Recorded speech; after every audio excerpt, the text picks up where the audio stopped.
Saludos con todo el mundo, buenos días, buenas tardes, buenas noches, donde quiera que nos estén viendo. Soy Nelson Peñarera Castillo, les saludo desde Sullana.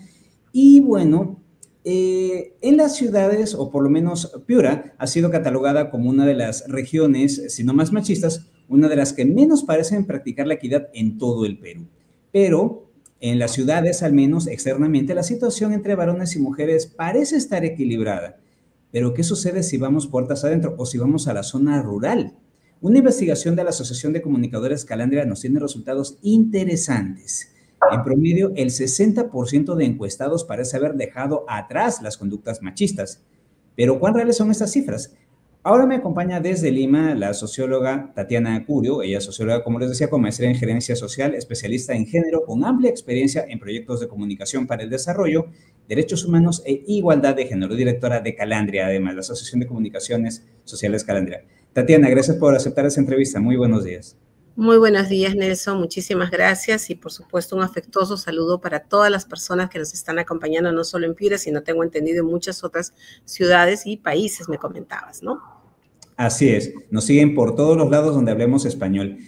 Socióloga, primero, las cifras de Piura de primera mano provocan entusiasmo porque parece que el machismo está perdiendo terreno. ¿Qué le dicen estas cifras, este 60% de varones que aparentemente están dejando atrás estas conductas machistas? Bueno, mira, este estudio que se ha realizado en 9 ciudades nos permite conocer también cambios respecto a las percepciones que tienen varones y mujeres en relación a diversos tópicos, ¿no? Diversos temas. Entre ellos, por ejemplo, hemos identificado que el 52.8% de varones reconoce que la situación de las mujeres en estos años está igual, mientras que en el caso de las mujeres, más del 50%, en el caso de Piura, es diferente al caso de Lima, el promedio, nacional. El 54.3% de mujeres señala que la situación de las mujeres ha empeorado. Hay que partir un poquito por ahí. Y esto contrasta con los datos de nivel nacional, porque para la misma respuesta, ¿no?, de esta percepción de empeoramiento de nuestra situación como mujeres, a nivel nacional es 36.7% y en el caso de los hombres, 48%. O sea, en el caso de Piura es mayor el porcentaje, ¿no? Ese es un primer elemento. Y respecto al tema del machismo, efectivamente se reconoce como una de las problemáticas que más afecta, que más vulnera los derechos humanos de las mujeres. Entonces tenemos también que en el caso de Piura es el 74% de hombres que sí reconoce el machismo y la discriminación, y en el caso de las mujeres el 61.8%. Igualmente está por encima de ese promedio nacional, porque nosotros hemos tenido oportunidad también de sacar cifras de la desigualdad a nivel nacional. Entonces, comparativamente diríamos sí, efectivamente estamos avanzando en una perspectiva positiva. Esa podría ser una primera reflexión, por supuesto, con cargo a profundizar mucho más, ¿no? Exacto. Y justo por ahí quería ir. ¿Se tiene idea de cuáles son los factores que han provocado que, por ejemplo, ahora exista esa actitud menos machista en el departamento de Piura? Lo que podríamos percibir también es que hay todo un cambio generacional, ¿no? Si recordamos varias décadas atrás, la cultura machista efectivamente en Piura, como en otras zonas del país, ¿no? Andino, por ejemplo, también en zonas de Sierra Sur, o sea, hay zonas particularmente donde el machismo es mucho más arraigado. Digamos, podríamos reflexionar sobre cuánto ha incidido estos cambios, estas intervenciones, estas acciones que se han dado desde diversas instituciones de desarrollo, la Mesa de Concertación de Lucha contra la Pobreza, ONGs que han venido trabajando, medios de comunicación comprometidos que están abordando el tema, ¿no es cierto? Y probablemente también en los espacios educativos se haya progresivamente colocado estos temas. No es exactamente como lo estamos comentando, pero sí alentando ciertos cambios, ¿no? Por ejemplo, en el caso de la, digamos, de la expresión esta de los hombres no lloran, ¿no? O las tareas de casa son solo para mujeres, el espacio público es solo para hombres, que nos hablan de ciertos estereotipos que están arraigados en esta cultura. Los hombres no se visten de rosado. Bueno, obviamente la asignación de los colores que ya marca toda una conducta, una pauta, una expectativa respecto a lo que deben hacer hombres y mujeres, ¿no es cierto? Eso lo hemos visto por décadas, históricamente, digamos, nos ha acompañado, ha sido parte de este proceso de socialización que hemos tenido las personas. Sin embargo, eso está cambiando. En parejas más jóvenes eso está cambiando, la asunción de las responsabilidades del cuidado poco a poco también están cambiando al interior de los hogares, la toma de decisiones de manera más consensuada entre la pareja, ¿no? Porque también hay otro estereotipo marcado que es interesante reflexionar, que es este que señala que los hombres son los jefes del hogar y quienes deben tomar las decisiones. En muchas comunidades rurales, el hombre es el jefe del hogar, el que asiste a las asambleas comunitarias, las de agua, etcétera, ¿no? Los diversos espacios de participación ciudadana vemos encabezados fundamentalmente por varones. Entonces ahí también hay estereotipos que creo que poco a poco están cambiando. Entonces es toda una, digamos, todo un proceso, ¿no?, acumulativo que ha ido ya impactando positivamente en la sociedad. Claro que el sondeo expresa discursos, expresa percepciones. Hay que pasar a corroborar esto de repente desde el espacio más cotidiano de la práctica, ¿no? Realmente estos cambios se están dando en nuestras vidas, quisiéramos creer que sí, estamos avanzando, ¿no? Al menos está el discurso, y lo digo porque, por ejemplo, Piura es una de las regiones donde más se está desarrollando este delito como es la trata de personas, y las víctimas, las principales, o por lo menos en Piura, las únicas víctimas de este delito son las mujeres, y muchos de los varones aquí son usuarios de los lugares donde están estas mujeres que han sido esclavizadas, porque la trata de personas finalmente es esclavizar a otra persona, la nueva esclavitud del siglo XXI. Entonces, esos datos, por ejemplo, ¿ustedes los están considerando en el análisis? Mira, en realidad hay que partir de una cosa, ¿no? Como tú bien mencionas, hay muchos datos respecto a la situación de la violencia en general en nuestro país y particularmente en Piura, que nos siguen llamando la atención, porque quisiéramos generar procesos de cambio a nivel cultural, porque a nivel normativo, a nivel de política pública, de instituciones trabajando en el tema, más o menos bien, estamos avanzando. A nivel de los cambios culturales es donde estamos avanzando de pronto, más de a pocos, digamos, ¿no? Y justamente por eso hay una estrategia orientada a la prevención, que es Mujeres Libres de Violencia, es una estrategia de carácter nacional que alienta una serie de temáticas en una serie de espacios de socialización como la escuela, el trabajo, etcétera, los medios de comunicación para generar cambios culturales. Entonces, y luego miramos la realidad, ¿no? Y esa realidad que nos dice, como tú bien mencionas, hemos tenido en el país. Yo me alarmé, ¿no? Porque había contado más de 5.000 casos a octubre. Sin embargo, a la fecha tenemos 7.032 casos de mujeres desaparecidas, de personas desaparecidas. Mayoritariamente, el 84%, como bien señalas, son mujeres. Y efectivamente, una de las problemáticas que está apareciendo con mayor fuerza, a la cual tenemos que prestar muchísima atención, es justamente esta problemática de trata de personas, que conjuntamente con las actividades delictivas, escuchamos de sicariato, la extorsión, etcétera, ¿no? Estas mafias que están adentrándose en nuestro país, pues están generando más situaciones de trata de personas que afectan fundamentalmente la vida de las mujeres, y no solamente hablemos de las mujeres, sino de las adolescentes, de las jóvenes adolescentes y niñas, ¿no? Porque son esos perfiles más vulnerables que están lamentablemente caen en esta situación de trata de personas, ¿no? Y como hemos visto en los casos más recientes en los que incluso ha habido feminicidio, Sí. pareciera que la primera línea de defensa de la ciudadanía, que sería las comisarías, parece que siguen con este discurso de ya regresará, a lo mejor se fue con el enamorado. Sí, lamentablemente hemos asistido a feminicidios terribles, ¿no? Un ejercicio de la crueldad respecto al cuerpo de las mujeres, a la vida de las mujeres, ¿no es cierto? Que hemos tenido, lamentamos muchísimo realmente los casos de feminicidio que hemos escuchado recientemente, tanto en Piura, también de esta jovencita de 19 años, ¿no?, estudiante de medicina, como el caso de Lima. Y ese es otro tema que nos debe llamar la atención, llamar a la reflexión, sobre todo de las instituciones públicas, y nosotros como parte de la sociedad civil y ustedes como medios, hacer ese seguimiento a la oferta de servicios, ¿no? Mira, por ejemplo, revisando la ENDES del 2023, encontramos que las mujeres que piden ayuda generalmente acceden a ¿quiénes? A personas cercanas. 45.3% accede a personas cercanas, principalmente las madres, ¿no?, familiares. El 45% de personas, mujeres, que viven violencia física, no acuden a buscar ayuda. Y uno se pregunta por qué no acuden a buscar ayuda. Entonces, por un lado, porque no lo consideran necesario, es decir, no reconocen todavía que están viviendo una situación de violencia que merece ser atendida, sienten vergüenza de acudir al servicio, no saben dónde ir. Entonces, hay una, digamos, una situación de mayor vulnerabilidad de estas personas que no acuden a los servicios porque también cuando lo han hecho, porque nos ha pasado, nosotras somos parte de instancias, en Piura también existen, en las provincias y en los distritos existen las instancias de concertación que ven temas de prevención, atención, erradicación de la violencia. En estos espacios hay todo un esfuerzo por alentar también procesos de prevención de la violencia, acciones diversas para poder prevenir la violencia.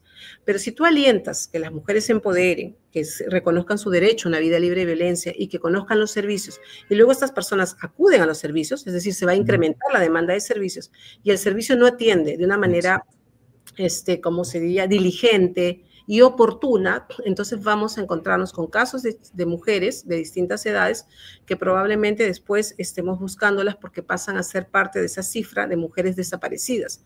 Y luego podemos lamentar nuevos casos o bien de trata o bien de feminicidio, ¿no? Entonces, este no buen trato que reciben, este maltrato que reciben las personas en los servicios desalienta, vulnera la confianza, ¿no?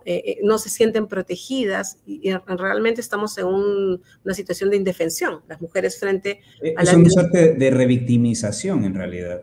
Así es, ¿no? Sí, porque muchas veces las derivan, ¿no? O sea, les dicen, ¿qué habrás hecho? ¿No? ¿Por qué habrá pasado eso? ¿Qué habrás hecho? ¿Cómo habías salido vestida? ¿Por qué estabas tan tarde fuera? ¿No? Es como entre comillas, tú te lo buscaste, o sea, responsabilizando también a la víctima.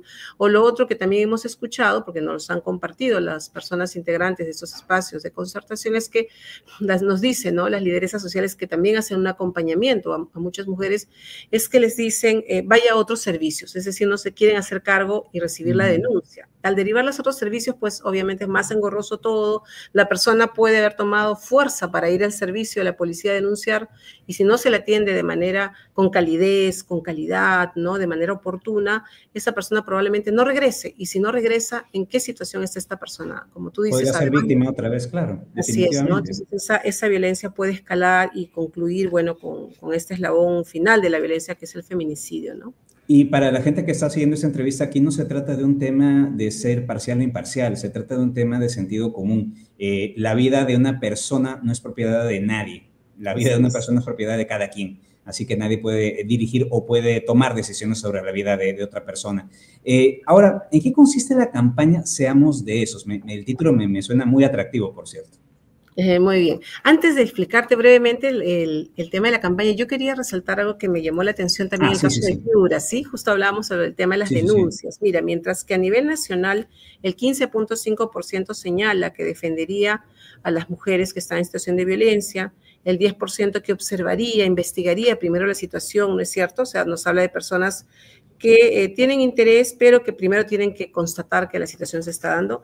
En el caso de Piura, encontré que el 50.4% denunciaría a la policía y a los servicios y el 24% defendería. O sea, estamos hablando de un 74.4% de personas de Piura que tomarían acción frente a la violencia. Y creo que eso hay que reforzarlo, ¿no? Este sentido de corresponsabilidad que tenemos los y las ciudadanas, en el caso de Piura y de los diversos lugares, para tomar parte, ¿no? Y no hacernos de la vista gorda, hacernos a un lado, o no prestar atención cuando vemos una situación de vulneración de derechos por razón de violencia contra las mujeres y las niñas, ¿no? Cuando me leí esta cifra, yo pensaba en lo siguiente, probablemente tenga que ver con la idiosincrasia de cada localidad. Probablemente Lima, y con eso no quiero sonar muy estereotipante, pero probablemente Lima pasa de que cada quien vive su vida de manera muy individual. Pero fuera de Lima, en regiones como Piura, especialmente regiones como Piura, como que tenemos todavía muy marcado el sentido de comunidad, el sentido de pertenecemos a un grupo social y los problemas de todos nos importan. Así es. Bueno, puede tener que ver, aunque estos datos previos que te he dado son de nivel nacional, son el promedio nacional, ¿no? Pero sí, efectivamente, todavía creo que, por ejemplo, esa es una línea interesante, cómo fortalecemos la respuesta comunitaria a la problemática de violencia, cómo seguimos fortaleciendo el tejido social, las organizaciones sociales, que siempre nuestro país se ha caracterizado, y Latinoamérica también, ¿no es cierto?, por tener un tejido social en acción, ¿no? Tomando acción, participando, acompañando en diferentes temas, ¿no? Vinculados al campo de los derechos, el desarrollo, el ambiente, etc. Entonces yo creo que hay que destacar también ese aspecto positivo que hemos hallado y que, bueno, que tú bien graficas. Ahora, respecto a la campaña, bueno, mira, no sé si alcanzan a ver. Es la Sí, lo campaña. estamos viendo. Muy bien. La campaña Seamos de Esos se basa también en los resultados que encontramos en el sondeo. Por un lado, encontramos este nivel de compromiso a nivel de discurso, de percepción, de parte de los hombres que manifestaban que tendrían mayor implicancia en las actividades domésticas, ¿no? Lavar, cocinar, limpiar, y eso nos habla de un cambio interesante, ¿no? Porque es parte de esta creencia machista, este estereotipo, que esas son tareas, las tareas domésticas son tareas de exclusividad de las mujeres, ¿no? Y el hombre es el proveedor, el protector, etcétera. Entonces, hemos encontrado estos cambios en el sondeo que nos dan pie para pensar que hay digamos, visos interesantes, positivos que tenemos que remarcar o fortalecer, ¿no? También en relación a las tareas del cuidado, ahí encontramos menos, ¿no? Por ejemplo, en 20 y tantos % se comprometerían con el cuidado de sus hijos e hijas y de personas adultas mayores o personas de repente con afectaciones en su salud, que nos habla del cuidado, porque una cosa son las tareas domésticas y otra cosa son las labores del cuidado. Pero hemos hallado este tipo de respuestas que nos hablarían de este cambio en los hombres. Por eso es que la campaña también hace foco en los varones. Y cuando hablamos de Seamos de Esos, nos estamos refiriendo a estos hombres, pues, ¿no? Que crían hombres más que machos, que celebran los triunfos de las mujeres, que cocinan para ellos y ellas, que comparten tareas y sueños y que no violentan los cuerpos de las mujeres. Son algunos de los mensajes fuerza que la campaña también quiere colocar. Por supuesto, hay muchos más, ¿no? Y hay que profundizar en cada uno de ellos, pero son estas ideas fuerza que quisiéramos colocar que de alguna manera inspiren el cambio en otras generaciones. Mayormente en la encuesta hemos tenido grupos de edad distintos, ¿no es cierto? Y en los grupos de edad más jóvenes, hasta los 29 años, digamos, los chicos jóvenes, ¿no?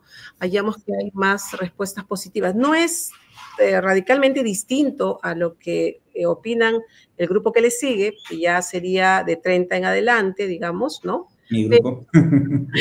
Pues su grupo, pero sí nos hablaría, ¿no? De esta posibilidad de reconocer estos cambios en las generaciones y fortalecerlas, ¿no? ¿Por qué es importante este cambio? La campaña también promueve espacios de reflexión. Entonces estamos saliendo al encuentro, por ejemplo, en los espacios públicos, en el Metropolitano, en un asocio con ATU, estamos en los espacios públicos. ¿Por qué? Porque la violencia no solo se ejerce en el espacio de la familia, la violencia se ejerce en todos los espacios. Hay muchas modalidades de violencia, como tú bien nos señalabas, la trata, pero también está el acoso sexual callejero en medios de transporte o en el espacio público. Y el acoso puro también. Recordemos el caso de no sé cómo llamarlo, que estaba detrás de una colega precisamente y la seguía a todas partes, con la única finalidad de perturbarla, simplemente. Sí, también en las universidades estamos también dialogando con los y las estudiantes de las universidades, ¿no? Y esa es también una manera de ir conversando y contrastando, ¿no? ¿Qué les dicen estos mensajes? Para ver si, y muchos nos han testimoniado, los mensajes los han testimoniado a través de experiencias concretas, ¿no? En sus vidas, cambios en sus vidas. Por ejemplo, el hecho de que los hombres puedan expresar de mejor manera sus emociones. No solamente la división del trabajo, ¿no? Al interior del hogar, que ya participan un poco más, sino también esta posibilidad de que los hombres puedan compartir sus emociones, no reprimirlas, ¿no? Con este clásico. Decir lo que sentimos realmente. Y eso no es malo, al contrario, es liberador. Así es, liberador, es importante, ¿no? Entonces, son cambios que vamos conversándolos con la gente a ver cómo los viven en sus vidas cotidianas, digamos, cómo los viven en sus diversos espacios, y eso va dando más fuerza, ¿no? A afirmar que estamos frente a cambios interesantes, que obviamente no en todos los campos, ¿no? No en todos los campos. Este proceso de cambio cultural no va a ser sencillo. Los patrones socioculturales no se cambian de la noche a la mañana, pero sí tenemos que estar alertas, porque si solamente estamos viendo aquello que continúa, digamos, no es que yo no cuestione, por supuesto, el machismo. El machismo es una de las, digamos, las problemáticas más sensibles que afecta y vulnera derechos, genera desigualdad, discriminación, etcétera. Pero hay que ver por lo menos por dónde estamos abriendo esas ventanitas, ¿no? Con estas posibilidades de cambio, sobre todo en los varones, porque si vemos las cifras también, los principales agresores de niñas, adolescentes, de violencia sexual, de trata, Son varones. violencia física son los hombres, ¿no? Lamentablemente, sean inclusive del entorno familiar o extraños, ¿no? Que también eso es mucho más delicado, personas del entorno familiar que agreden sexualmente a las niñas y adolescentes. Bueno, volviendo a la campaña, quería mencionar dos cositas puntuales.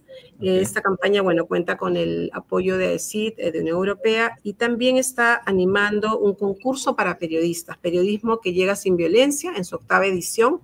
El 30 de noviembre vence y la idea es que los periodistas puedan presentar sus buenas prácticas en el abordaje de estos temas preventivos, ¿no? De mejora de la atención, de la violencia. Entonces puedan presentar sus reportajes, sus notas, ¿no? Medios indistintamente, televisión, radio, digitales, etcétera, prensa, ¿no? Puedan presentar hasta el 30 de noviembre, hay plazo todavía.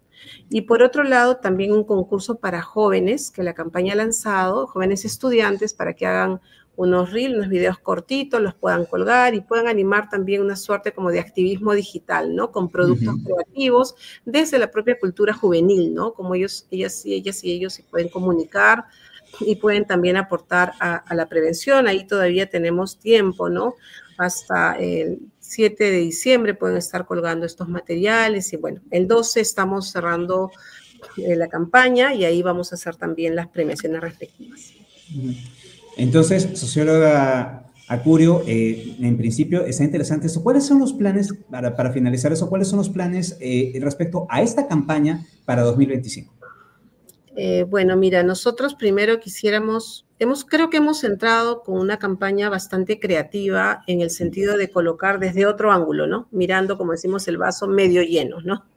Ese ángulo interesante hay que seguirlo trabajando, ¿no? La campaña también genera alianzas, ¿no? Por ejemplo, con Concord TV, ¿no? El trabajo con periodistas continúa porque nosotras tenemos una línea de trabajo, tenemos un observatorio que justamente trabaja de la mano, de manera muy cercana, ¿no? Con periodistas, con comunicadores, a través de espacios de reflexión y capacitación. Esa línea de trabajo la vamos a continuar en el ánimo de que pueda mejorarse cada vez más el tratamiento mediático de esta problemática de violencia de género, ¿no? Esa es una línea de trabajo importante. El trabajo con las universidades, si bien es cierto, en el marco de la campaña estamos vinculándolo a hostigamiento sexual en las universidades, es la modalidad de violencia que se está abordando, vamos a seguir abordando otros temas, ¿no? A futuro como Calandria. ¿Por qué? Porque como tú decías, por ejemplo, la trata es una problemática que en muchas zonas está aumentando asociada a estas bandas delictivas. Entonces tenemos que alertar también sobre las modalidades de captación de la trata actuales, ¿no? Las formas en las que de repente las niñas, las adolescentes pueden caer en estas situaciones de trata. Entonces también es un tema que nos interesa colocar, ¿no? Entonces este trabajo con estudiantes universitarios va a continuar propiamente, ¿no? Creo que eso también es importante. El concurso Periodismo que llega sin violencia es la 8ª edición que la hemos enmarcado en esta oportunidad en nuestra campaña, ¿no? Pero que consideramos que es un aliciente, ¿no? Es un aliciente para reconocer el aporte de los medios de comunicación y por tanto le vamos a dar también continuidad a este concurso Periodismo. Y es que lo queramos o no, los medios de comunicación somos formadores no solamente de opiniones, sino de actitudes también. Lo queramos o no. Ciertamente, ¿no? Los medios de comunicación pueden ayudar a reforzar el machismo, cosa que no queremos, ¿no? Exacto. O pueden desafiar esos estereotipos, pueden o convencer de lo contrario, básicamente. Así es.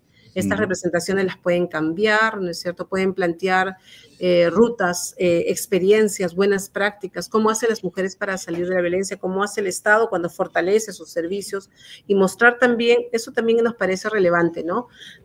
Generalmente se abordan los casos de violencia, cuando se sucede el caso, ¿no? ¿Por qué no empezar también a abordar otras temáticas, ¿no? Como, por ejemplo, masculinidades igualitarias o como, por ejemplo, crianza, ¿no? Crianza con ternura, libre de violencia, que es otra manera también de ir cambiando estos patrones socioculturales, ¿no? O también, como se ha visto, el tema de fortalecer las habilidades socioemocionales en las personas ayuda a que esta persona, si sufre violencia, pues tenga la posibilidad de hablar, de levantar su voz y decir, y me está pasando esto, ¿no? Sobre todo, por ejemplo, en las niñas y adolescentes en las escuelas. Eso las ayuda porque no se quedan calladas, ya no es un secreto que estén sufriendo una violencia sexual, por ejemplo, sino que en la medida que desarrollen sus habilidades socioemocionales, comunicativas, pues se van a acercar a una persona a pedir apoyo. Entonces, si miramos las posibilidades que hay desde la Estrategia Nacional de Violencia, el rol que tienen los medios, porque hay normativa específica también para los medios, pues se pueden alentar cambios, ¿no? Cambios interesantes, puede aportarse a la prevención de la violencia, que es lo que queremos, ¿no? No solamente contar o compartir los casos, sino también aportar a la prevención. Socióloga Tatiana Curio, de Asociación de Comunicaciones Sociales Calandria, desde Lima. Gracias por acompañarme en esta entrevista y gracias por abrirnos un poco el espacio. Por favor, acompáñame para despedir esta transmisión. Y yo estaba pensando mientras hablaba la socióloga Tatiana Curio, ¿cuánto nos ha costado cambiar el chip? Yo diría que tengo una cifra, probablemente nos ha costado 20 años o 10 años probablemente. En 2014, cuando la campaña Un Millón de Pie decidió dar un giro y tomó a Piura como una de las regiones piloto, se empezó a buscar la manera de cómo pasar de la simple activación a un trabajo mucho más especializado y básicamente se trabajó en escuelas. ¿Cuál fue la conclusión de todo ese trabajo? Que la violencia de género particularmente se iba a acabar si es que por cada mujer que lograba dar el paso y combatirla, un hombre también lo hacía. En otras palabras, por cada una mujer, un hombre. Uno por uno, y de esa manera se podía acabar con el tema. ¿Por qué? Porque si los dos están trabajando por el mismo objetivo, lógicamente que la meta se alcanza en tiempo mucho más corto. Ahora bien, yo seré uno de esos, mis acciones lo van a decir. Muchas gracias por acompañarnos. Soy Nelson Peñarrera Castillo, reportando desde Sollana. Tú confía, yo verifico. En redes sociales, @Nelson Sollana. Será hasta la siguiente. Gracias, socióloga Acurio. Muchísimas gracias, Nelson, por la oportunidad. Hasta luego. Hasta luego.